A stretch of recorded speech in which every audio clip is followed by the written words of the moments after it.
Okay, so how are you guys doing? We're going to start with just talking about what our day is going to be looking like here. We're going to start with you guys sharing your biggest challenges and obstacles so far, what you're encountering as you're pursuing your health and wealth goals. We're going to talk a little bit about the three levels of brain, which are somewhat familiar for you guys, I'm sure, already. Whoops, what's happening here? Brain filters. So, what does your brain automatically filter through every single input that comes into it? And at the end, we're going to share our biggest wins. So, we end on a positive note. So, who wants to kick it off, Brian or Matt, on your biggest challenges or obstacles so far? I'll start. Okay. So, on the wealth goal, my biggest challenge really is that it's a little bit of a long sales cycle for me. And so, while I'm doing all the right things on a daily basis, the big result hasn't really caught up. So if I just look at, okay, I'm X percentage through, my sales aren't X percentage of the big goal. And so it's just, number one, kind of difficult to gauge, what kind of true progress I'm making, because there has to be a certain amount of faith that if I'm doing the right things, that the numbers are just going to happen. And so, that's always tough. And especially, when life starts getting in the way and you just, if you should make 25 calls and you've made 17, because there's not that short sales cycle and immediate gratification, sometimes it's easy to just not make the other 8 calls. So that's probably been my biggest challenge on the wealth side. On the health side, Brian and I were talking a little bit too, and so part of what I've been doing is I flip-flopped a little bit, and I was doing 2 days of I was doing 3 days of basketball and 3 days of weightlifting. And I've shifted that to 2 days of basketball and 4 days of weightlifting. And so the challenge with that is that the weight goal may not be accurate because my body's changing. And I did drop, I dropped, at one point I was down about 5 pounds, but I'm back up about another 1.5 pounds, 2 pounds, but that may not go the way of weight loss just because of the lifting and I'm losing fat, but I'm gaining muscle. So it's not, a weight loss benchmark might not be the best. So I'm probably just going to do the right things. And if I'm doing my daily activities that equate to a healthy body, then if I don't hit the 170, if I hit 172 or 174, then I'll just live with that. So those are the 2 challenges. Okay. Brian, what about you? Yeah, we Matt and I were similar in that we had a call yesterday, and I've been doing heavy weight training as well. So I think both him and I are battling we're gaining muscle weight, which is kind of slowing down our actual weight drop goal. So for me, I needed to increase some mechanisms of more cardio, which I've incorporated, and just being more disciplined on my diet. And so getting into a groove with my diet has probably been the biggest challenge. And then second biggest challenge been adding in the cardio. I did it this morning. I'm going to do it tomorrow, just because I committed to the small group to do, to make sure I get it done. Because after I work out, it's kind of like, man, I just busted my ass for an hour. The last thing in the world I want to go do is walk on the walk on the treadmill for half an hour. So, however, that's the only way I'm going to, drop the body fat down to where I want it to be. And I know at 170 with the added muscle, that I've built, I'm going to be very happy with that result. So I'm still on track for that. And what the win that I've kind of noticed from that is that my weight has stabilized at 175 versus I was kind of bouncing all around kind of 180. So I've permanently, well, not permanently, but in the short term have gotten rid of that 5 pounds, which is a big win. So Yeah, now it's just a matter of doing the same things, adding a little more mechanism to create the result of the other 5 pounds. On okay. my wealth goal, I think some of the bigger challenge that I'm facing are there's been just a real slowdown since the weather's changed here in Phoenix. A lot of people I'm contacting aren't necessarily calling me back because I know they're on vacation. So the good news on that is it's forcing me to make even more touches to clients that I'm working with, fueling that pipeline and different things like that.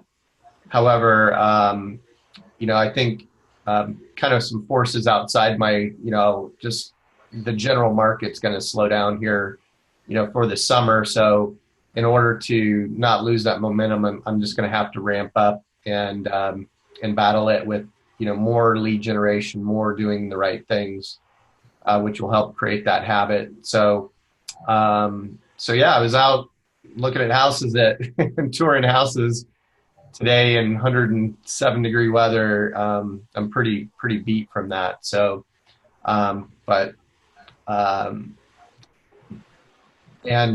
also probably one of the biggest challenges again I'm facing is my broker.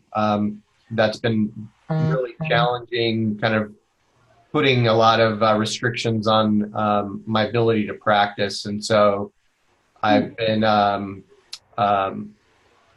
taking all the steps to become my designated broker for my own real estate company. So I'm actually really excited about that. And so it's all these kind of opposite causes and effects. What could be perceived as a negative is actually causing positive tasks to change, and so I'm embracing, looking at what I perceive as negative as positive things because of where it's driving me to the more positivity. Nice. Yeah. So yeah, I'm just gonna, not let the market or outside forces really, affect me. I'm just going to keep moving forward. And I made some sacrifices. I canceled a trip or postponed a trip in the short term, so I could stay focused on, getting my goals done and kind of fighting through any lags in the market here. Nice. Sounds like you're on top of it, and it's great that you're doing a lot more than just not letting the negative situations get to you. Yeah. You're actually turning them into positive momentum, into more of what you want, which is awesome. Yeah, for sure. Yeah, and both you guys have long sales cycles. It's not the immediate, gratification for either of you. So yeah, for sure. Good job keeping with it. All right, so we want to go through a little bit on the brain today. I don't know if anybody else is going to find their way to the call at this point or not, but let's get started on some of the content. You guys are going to get some bonus plus time with Tracy and I, so what? Too bad for everybody else. Here, Brett. Everybody else is missing out if they don't come. That's right. I've been waiting for this day all my life. Wow. Well, we got to get the goals a little higher there, Matt. So anyway, the science actually shows that there are 5 brains. So you usually hear about the 3 brains, especially if you've been to some of the classes that we've all taken. And there's 2 other brain centers really in our bodies. So there's the gut brain, and that has an influence on all of our activities as well. So the gut brain influences stress, anxiety, your mood, your behavior. Obviously, that has an impact on things like weight gain and nutrient delivery and all of those things. So we're synergistic systems. So the gut brain is really something that there's been a lot of scientific discovery about, but it's very influential in our results as well as the brain itself. Secondly, there's the heart brain, and what they're discovering now is that the heart is 100,000 times stronger electrically and up to 5,000 times stronger magnetically than the brain. So there is a lot of research being done as well with regards to how the heart interacts with all the other systems in our bodies. So these are things that we want to keep in mind. However, the focus today is that we're going to be talking about is the actual brain. And so, as you know, there's 3 levels of your brain: the mental brain, not the gut brain, and the heart brain. 3 different levels. So there is the reptilian brain, which is the oldest part of your brain. And Brett can talk a little bit more about the physiology, but that's the instinctual, unconscious, keeping you alive part of your brain. And then the mammalian or limbic system, which is more the emotional and the subconscious brain. And then, of course, there's the human brain or the neocortex, which is basically our conscious brain. And a lot of times we think of only 5% of our decisions being made based on our neocortex and our human brain. So it's really important to understand the other parts of our brains. So look at this little guy. We call it the lizard brain. So the reptilian brain regulates all the autonomous systems in our bodies, and it automatically responds when faced with the external triggers. So this is something that obviously, you know, the primary responsibility here is survival. So this really drives some of the filters that your brain has for every input, every thought, everything that comes across, you know, your senses goes through filters from the reptilian and mammalian brains. So this is lizard brain. And again, a lot of times we result in fight, flight, or freeze for triggers. Then, of course, we have the mammal brain here. We've got the monkey brain, which regulates emotions and memory, creates chemical messages that connect information to memories so that there's a charge to them, and works with the reptilian brain to create pleasure and avoid pain. So again, it's an automatic response brain. It's not a rational brain. It reacts a lot based on feelings and the environment. So to this point, Tracy, I want to butt in here real quick or interject. So in the if you've ever read Think and Grow Rich, he always talks about entering emotional, like as you're using visualization to put in emotions into those visualizations to make them more powerful. And so in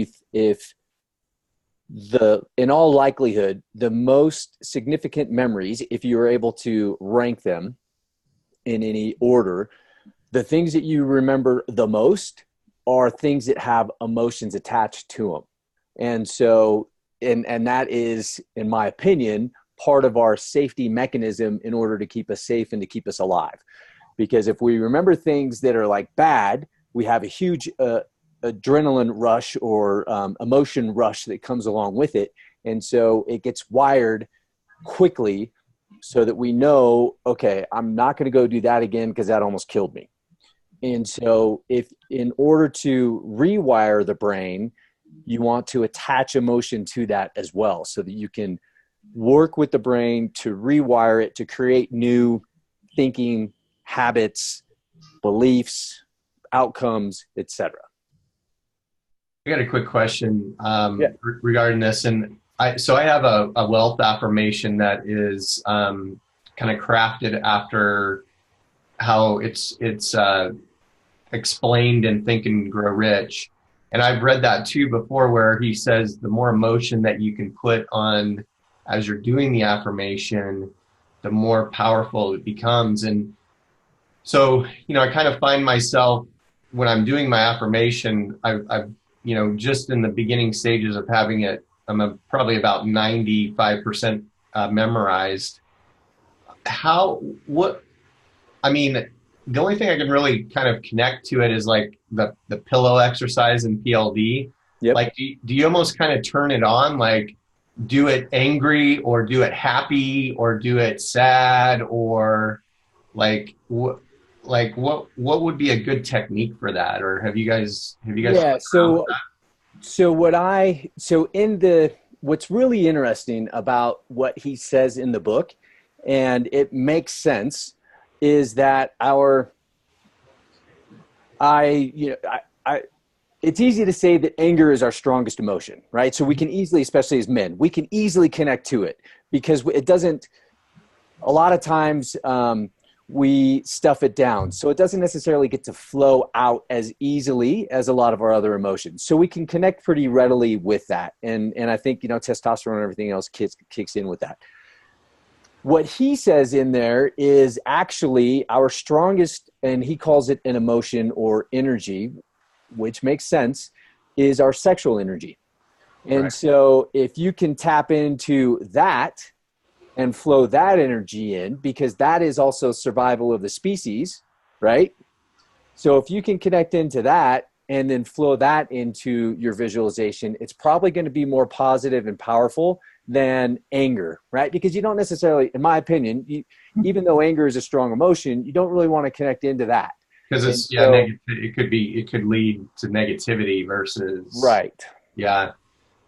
So I have to say my affirmation when I'm really horny or something. However you want to do that. I'm not going to,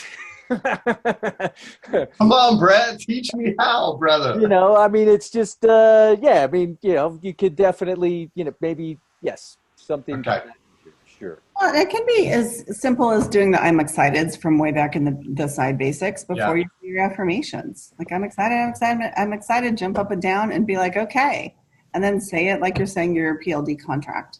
Okay. It doesn't have to be, because again, and it could be visualizing some amazing outcome that's on your vision board or whatever, and just be like, oh my gosh, I'm so excited. That is mine. That is what I have.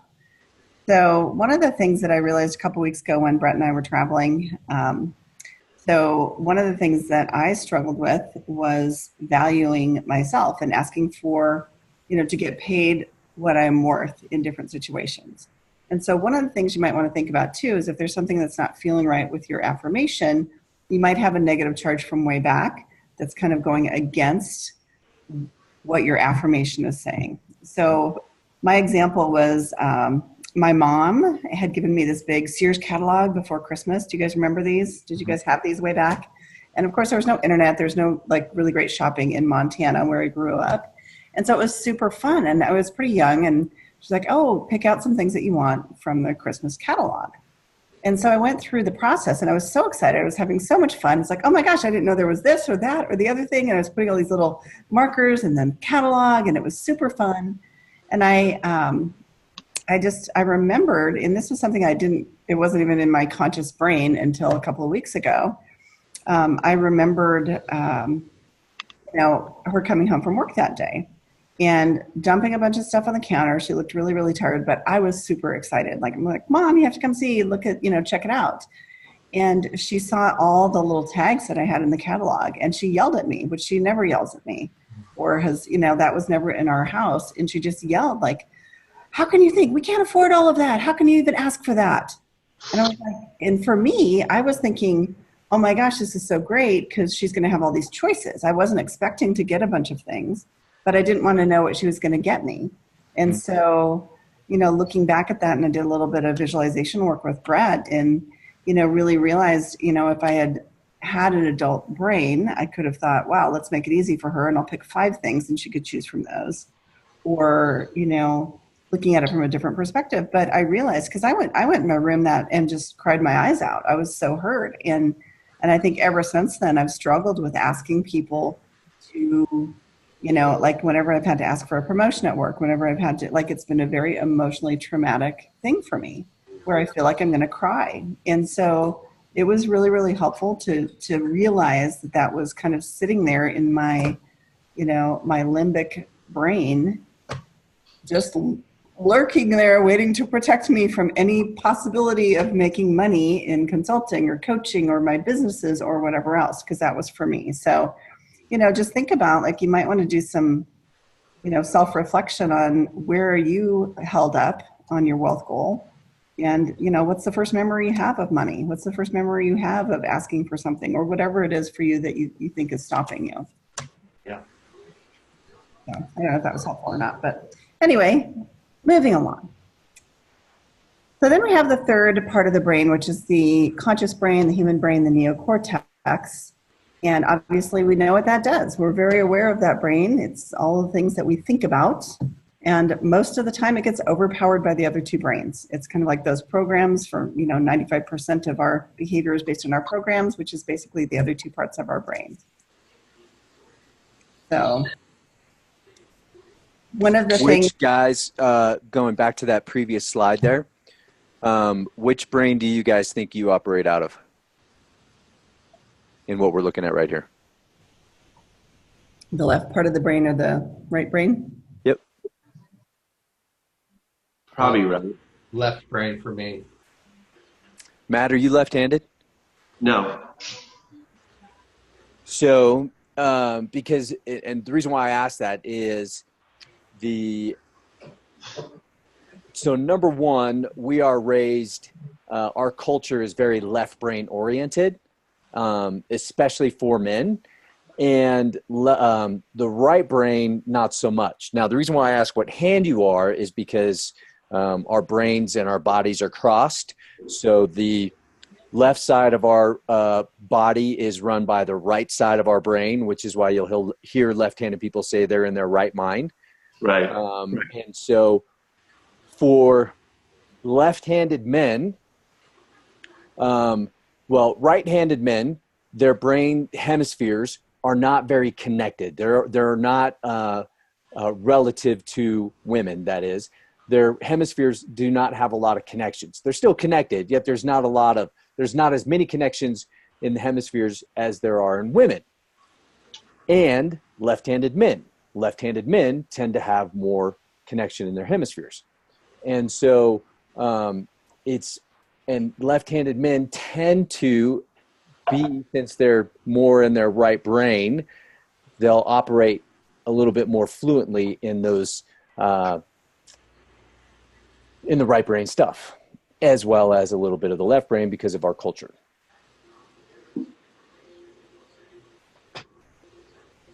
That's all I had, Tracy. Okay, awesome. Tracy, can you email the actual PowerPoint to us also? Yeah, we've been talking about that and also getting the video recordings out. So, Brett, do you have any issues with that? Nope.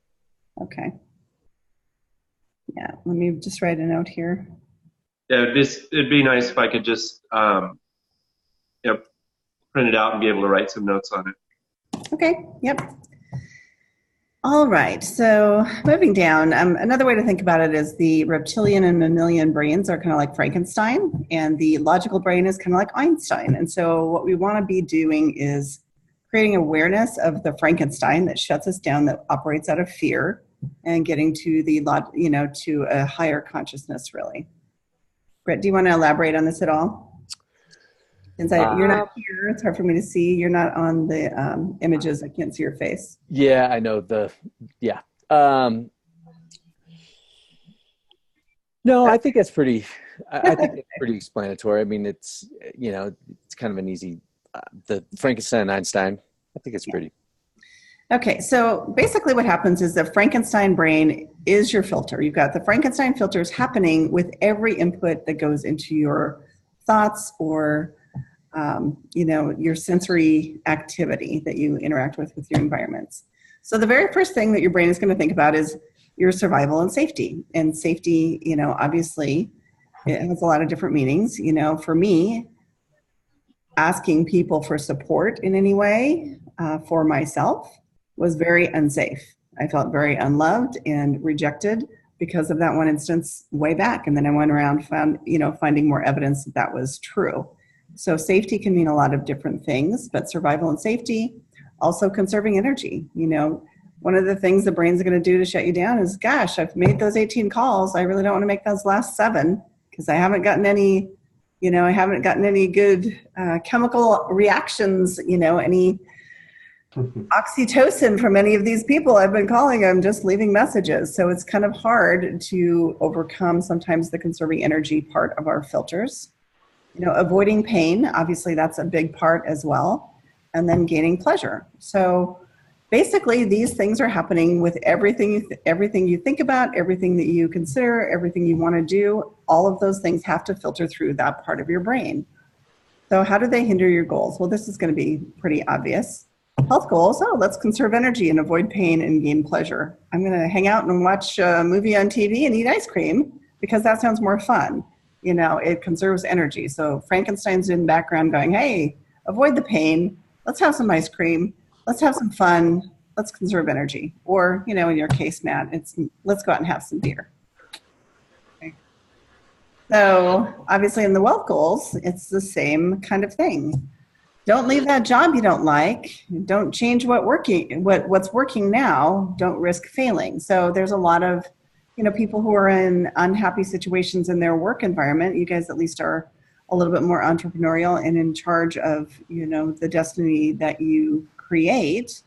But again, it's look at where you might be, you know, Frankenstein might be ruling the roost in that area of life. So here's another way to look at the health goals versus wealth goals. So the health goals, those are more like the hindrances or the things that you're doing and you're gaining pleasure, right? So it's easy to see like, well, I'm not going to go do that because that's going to suck. And I'm going to do this because this is going to be great. For the wealth goals, what happens there is that if you leave a job, chances are you don't really, or well, I would say why people don't leave jobs is because everything, like I can survive doing this job even though it sucks. And I don't know what's going to happen if I leave this job. And so the not knowing, the lack of knowledge causes fear to kick in, and that fear is going to show up like Frankenstein. And so once that fear kicks in, it's just going to run until you do something to stop it. And so once the fear kicks in, once Frankenstein shows up, Einstein has no place. If Frankenstein shows up first, Einstein doesn't get to the party until you calm down your brain, you calm down your system, and you can get Einstein back online and start thinking from the logical, creative place. And so especially with the wealth goals, there's going to be more of that. I don't know what's going to happen, and so I'm going to stay the same. Mm-hmm. Yeah, I think another part of people in more traditional W-2 jobs, leaving the job is also leaving their clan. You know, if they've been somewhere for a lot of years, those are their people that they hang out with all the time. They're with them 10 hours a day. And so there's also, you know, a fear of losing the people, not just not knowing, you know, what am I getting into? Is it going to be worse? Is it going to be better? You know, the not knowing, it's, you know, the fear of loss of other areas as well. So, okay. So everything, obviously, potential physical, emotional, mental, or financial dangers all get in the way of any choices that we make every day. Happens in less than a second. Triggers your automatic responses. So, you know, for me, you know, in that situation where I was asking for, like, there were times in my life where I asked for promotions and literally ended up crying, which is not who I am in a business situation. You know, there were situations where, you know, people asked me to coach them or consult with them. And I'm like, oh no, we'll just, you know, we'll worry about that later, which is all about my asking for something, you know, of value for myself. So, and all based on that emotion from way back. So the key is to recognize when this is happening so you can do something different. Like Brett said, you know, shut down the Frankenstein and welcome back in the Einstein part of your brain. So part of this, the whole reason we wanted to have this conversation is really to have you guys ask yourself a few questions. So what are your reactionary behaviors? You know, what are you doing to react to the environment? I mean, anytime you have an emotional reaction to something, it's like a really great cue or clue to dig a little deeper and say, what is driving this? What is behind this? What's my first memory of something like this? So that you can uncover it and create a different, you know, a different relationship with the emotional side of that reaction.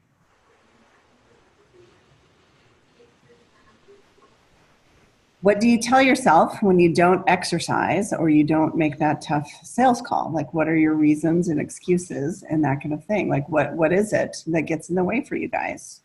And since there's only two of you on the phone, I mean, we can have an open discussion about this as well. You guys have anything coming up for you as we're talking through these? Yeah, so when I'm at the gym, Yeah, and I want to do cardio, um, or when I'm on to do cardio, again, I justify, oh, I just worked out really hard for an hour and I'm good. Like, I don't need to do the half hour on the treadmill because it's a justification thing. Like, it's good enough. Um, but it's contrary to what I committed to, and chips away at my self-esteem. So that's a big one because I face that every day at the gym, and so yeah, so that's definitely one for me. So one of the things you can do with that, because there's times where when I was going to the gym on a consistent basis, um, I would end up in the same place, and I would just go, all right, just go get on and do 5 minutes, Mm. so that I'm actually doing it, number one, Mm-hmm. and I can tell myself, all right, I did it because I said I was going to do it. And usually what happens, even though I don't plan it this way, usually I get on for 5 minutes and then I'm like, okay, I can go for a little bit longer. Okay, I can Yeah. go for a little bit longer. And so it's really, for me, it is more, which is one of the things we'll talk about on the next call is, it's just, the important thing is you're doing just a little bit. Mm-hmm. It doesn't matter, instead of saying, okay, I've got to go do 30 minutes, just go, all right, I'll give myself 5 minutes, or I'll give myself 10 minutes. That's more important than doing the whole 30 minutes, as far as getting started and creating the habit, especially if you're beating yourself up later for not doing it. Right. Right. So, Brian, I have a question too. Do you actually work out at a rate? Do you do your strength training, weight training at a rate in which your heart rate is up anyway? Yeah. So what's kind of good about doing that is I'm either doing it before or after the weight training. So my heart rate's already elevated and my metabolism's already going. So, and because I'm getting up there being an old guy, I don't need, I can just walk fast on the treadmill and I measure my heart rate and it's in the cardio zone. So, so yeah, both of them actually complement one another pretty well. My trainers told me in the past that ideally, when I did my fitness competition, it was ideally working out, doing the weight training in the morning and then doing the cardio at night. However, that's a big leap for me in the sense of, make during that time, I just was in the mindset of I'm committed to do this, and I was doing it for 8 months, but I don't want to make that commitment of 2 times at this juncture, because I know if I just tack on the extra half an hour, it's going to save me time. And I'm already there. I don't have any additional travel time or, whatever the stories that I'm making up about it. But yeah. The thing I would say to that, Brian, is that the reason why I'm sure they're telling you to do muscle or resistance training in the morning is because you build more muscle in the morning. Mm-hmm. And you burn off, in the afternoon, you'll burn more fat, number one, and you're less likely for injury if you work out in the afternoon. So you'll build more muscle in the morning. Yeah. So and to me, I wouldn't, if you're not doing a competition, don't worry about it, man. Knock it out at the same time. Right. Yeah. And that's like I said, it just for, conserving time and energy and all that. It's definitely the most efficient either to do 30 minutes before the strength training or 30 minutes after. So, and you can always do 15 and 15, like start it off like, here's my warm up, 15 minutes of cardio, then your heart's rate, going already when you're strength training, and then look at it as a cool down afterwards. So it's not. Yeah, that's a good idea too. Cause that would be less of an elephant to eat. Yeah. What are you doing your cardio for? That the cardio is for, it's kind of busting through the plateau of, getting, like just in general, obviously I was talking to Matt about this too. It's like, you know, because we're not sick, we're not going to just naturally drop weight, you know, like, or, you know, our weight's not going to drop unless we're using different mechanisms by which to do that. And in essence, you know, I'm doing heavy strength training. I'm going to be building muscle, which will burn some fat. However, it's going to be, you know, weight gain on that, you know, that side of the rope. So adding the cardio is the mechanism, you know, to take it over the top a little bit to drop the body mass, you know, our body fat mass. So, Okay. So what are you doing? so it's an hour weight training, and then three times a week weight training, and 3 times a week cardio. What are you doing for cardio specifically? Just walking on the treadmill till my heart rate gets into the range of that. Yeah, you know, so man, I tell you what, I'm a little bit of a mixed bag on what the research shows for cardio, because I know it says if you want to get into, you've got to, like, if you want to switch your body into a fat burning deal so you can do go on long bike rides, you know, become a marathon runner, then you've got to keep your heart rate at a certain level so that you can switch your body from sugar burning to fat burning. Okay. Now, if you're not going to be going and doing marathons and doing all that stuff, my recommendation would be interval training. Yeah. So interval training, the great thing about interval training, if you do, so like what I would do for interval training is Stairmaster, and I do 1 minute at a high intensity and 1 minute off. Yeah. And I would do it for 20 minutes. And so you, in essence, you're getting 10 minutes of high intensity training that you wouldn't otherwise be able to do. And if you did just 20 minutes of like variable, you wouldn't get the same benefit from intervals. And that's based on research. No, I agree. So, I agree with that too. So you can do more in less amount of time. Yeah.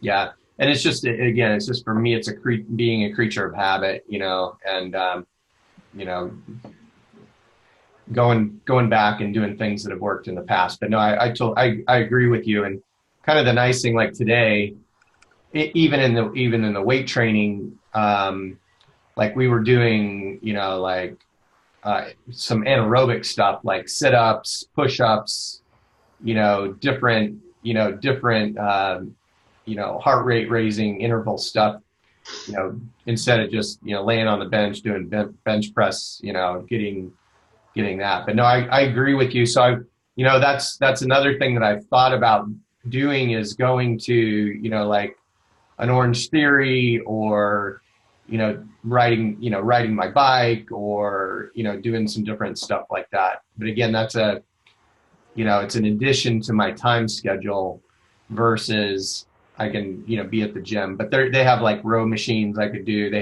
do have Stairmasters. They have bikes that I could, you know, jump around and maybe just do a quick circuit, you know, interval training there.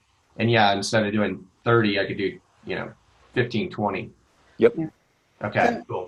one of the other things you guys both might want to think about, and this also reflects because Brett and I have had a lot of conversations, you know, interpersonal conversations about our lives and that kind of thing. I think sometimes guys, especially if you were an athlete in, you know, like in school, you know, it's never good enough. You know, so Brian, you're talking about having your heart rate up anyway when you're working out. Matt, you were talking about, oh, but I'm working out, I'm getting muscle mass, losing fat. I mean, you know, part of it is maybe you want to take a look at like any programming that was done a long time ago about how you feel about your workouts and that kind of thing. Because it sounds like you guys are you're kind of being pretty hard on yourselves. You know, Brett, I don't know if you want to share any stories personally, but, you know, it seems like you're doing awesome. Yeah, you're not giving yourself the credit for that. So where is it, you know, where has that happened in your life where you're doing great? You're going all out. You're getting to your goals. It may not look exactly like you thought it was going to, but you're happy with the direction it's going, yet it's still not good enough. Mm. Well, this call will turn into 2 hours if I get into that. But seriously, I mean, that's where that emotional stuff goes, and that's where the Frankenstein kicks in and says, "I'm not going to go do that extra cardio because, like, then it might, what am I going to do if I am good enough? Like, I just know not ever doing enough. Like, I should practice some more. I should do this some more. I should da da da da da." So you guys might want to think about that because it affects other areas. Okay. Yeah. Yep. Okay. And do you ground yourself throughout the day? You know, so when you're doing your sales calls, you both have the same kind of deal where you're having to make lots of calls, cold calls, following up, nobody's calling you back, that whole thing. Like, how often do you ground yourself? You know, it might be something where you set your alarm every 2 hours where you then actually take a 5-minute meditation break or 2 minutes, or you walk for 5 minutes, or just get away so that you are off the automatic, you know, neural pathway of, oh, here we go again. I do a pretty good job of mixing stuff up. I have a short attention span, so it's not hard. That's good. It's not hard for me to jump to another task and then jump back, jump to another task and jump back. So. Yeah, and all I'm saying is, like, it might be good to let your mind jump away from task entirely. So it's one thing to jump back and forth between tasks. It's another thing, and Brett talks to me about this all the time, about just taking a break to just be. And Yeah. that's very uncomfortable, but it's really helpful for the brain to de-stress. Yeah, I'm mindful of this as well, and I do a pretty good job. Good. Wow. Good for you for saying that, Brian. All right. Where do your emotional reactions come from? That's kind of what we were talking about before. And so the question, and there's kind of a theme in this because we're going to talk about this more in the next call, is what is one behavior you can immediately eliminate or reduce in order to pursue your goals? So what is one thing you can change or reduce or do differently? You know, when we talked about some specific things for you on your health goal, Brian. Mm-hmm. So is there anything you guys can think of off the top of your heads that is popping up for you? Probably eating habits for me. I need to be more intentional about what I bring into the house. To start with, you know, that would solve a lot of problems. All right, cool. That's a great one. So what are you going to do differently for that? Go to Trader Joe's. Okay. Well, there, you know, that's a great solution. Go there first. No, I mean, I know I've done all this stuff successfully in the past, and I've been in a season. I gave this analogy a few weeks back to some people that, you know, my life has been a little bit like a sailboat in that there were times where the wind was at my back and everything was going well, and I was on autopilot and life was successful and easy. And there were times where there was where I had to sail into the wind and I struggled, and that was the best version of me because I had to push myself and do things that were uncomfortable and fight the wind. And you know, recently I went into a season where I just took the sails down. And that's the worst version of ourselves, is when we just take the sails down and we're not taking advantage of the momentum, or we're not fighting against a headwind. So, you know, I've started to make that shift, but I'm still struggling with getting that momentum going again and getting those sails up again. And everything that I'm struggling with, whether it's in the health goal or whether it's in the wealth goals, has to do with those sails being down and just, for lack of a word, tired. Right. You know, I just got tired of life for a little bit Right. and took the sails down, and putting the sails up has been much more of a struggle than I expected it to be. So, you know, I know all the right things to do. I know that I've got to eat healthy. I know I've got to eat before I go to Trader Joe's, or I'm going to buy a bunch of garbage. I know that I have to plan out, you know, what I'm going to schedule, what I'm going to eat every night if I want to have the result. I know that, you know, there's best practices I need to do on the business end in order to get me to the result that I want to be at. The challenge is that my life situation allows me to not do those things, and there's not huge repercussions.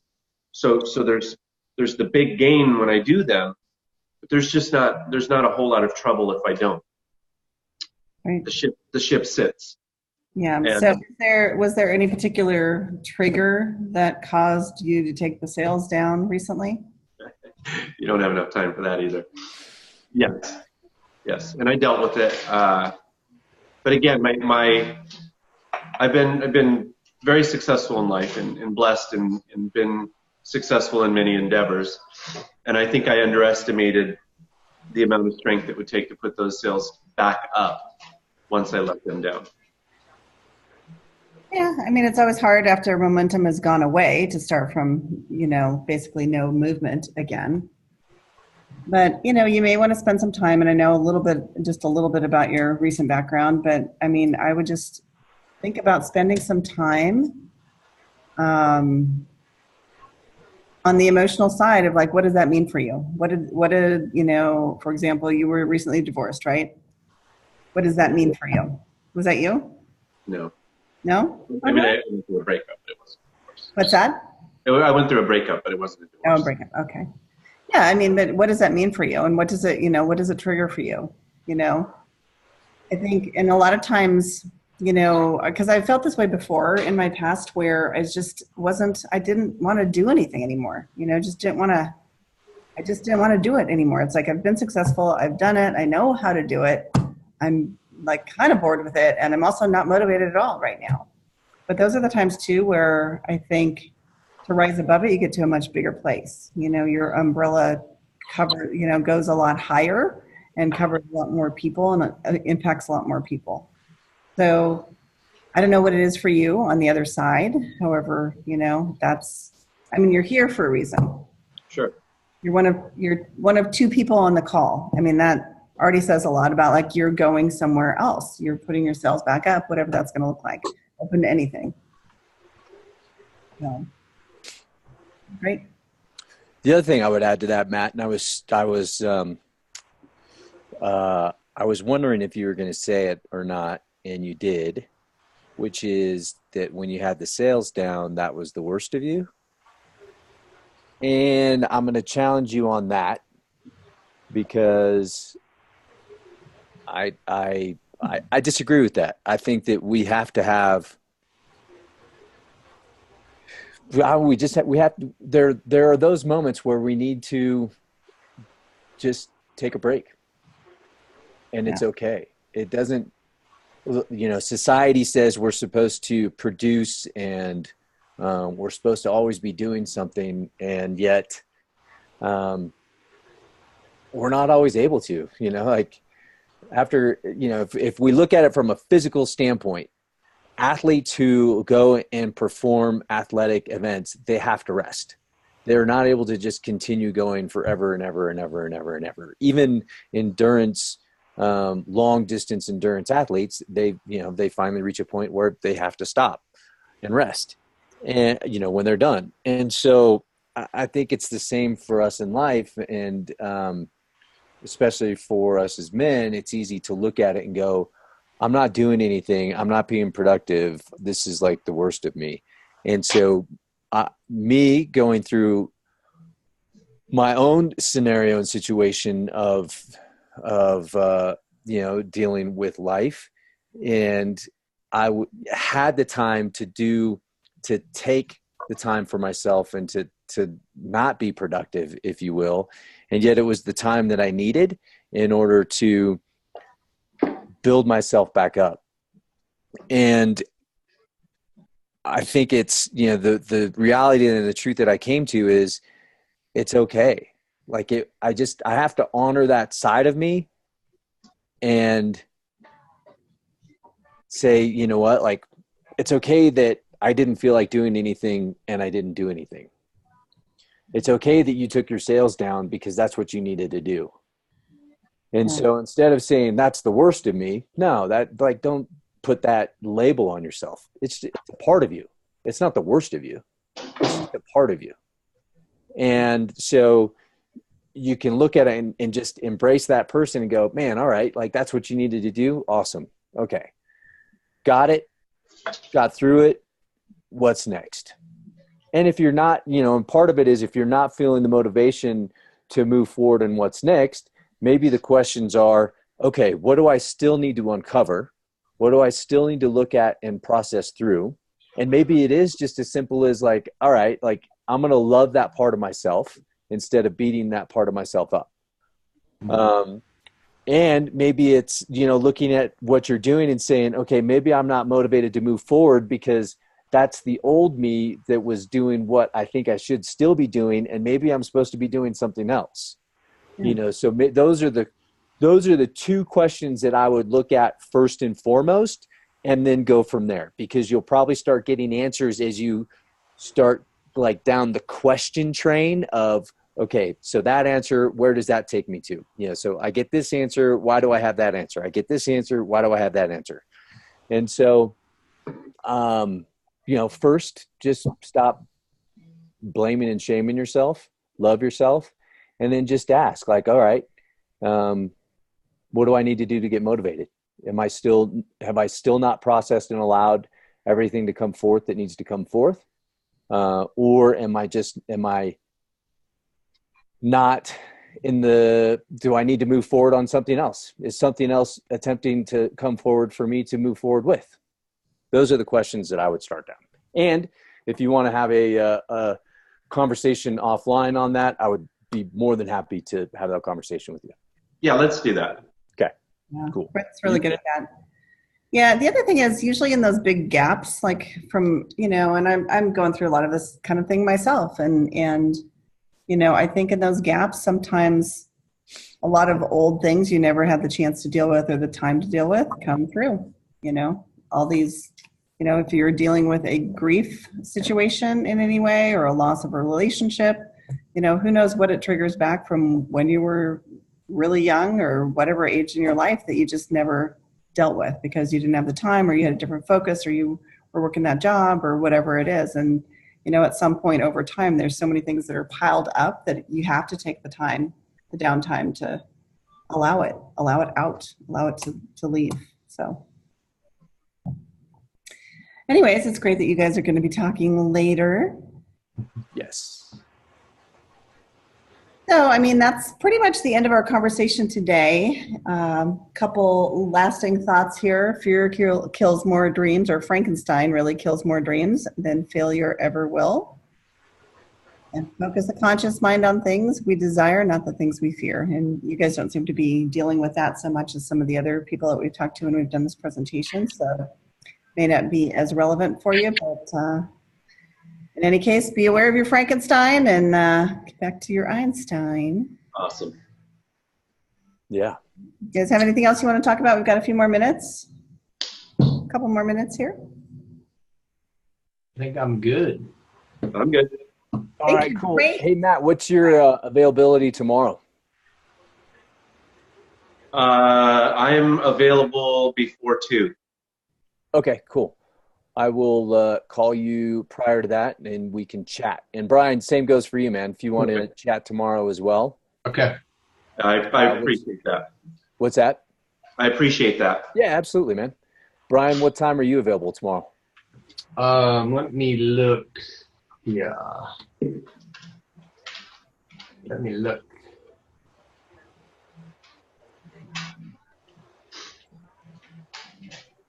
Real quick.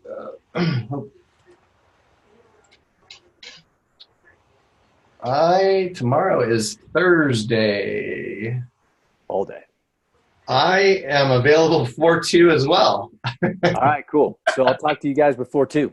Okay, awesome. All right. Thanks, guys. Have a great night. Thanks for participating. Thank you, guys. You guys rock. All right. Have a great night. Have a great night. Peace Bye. out.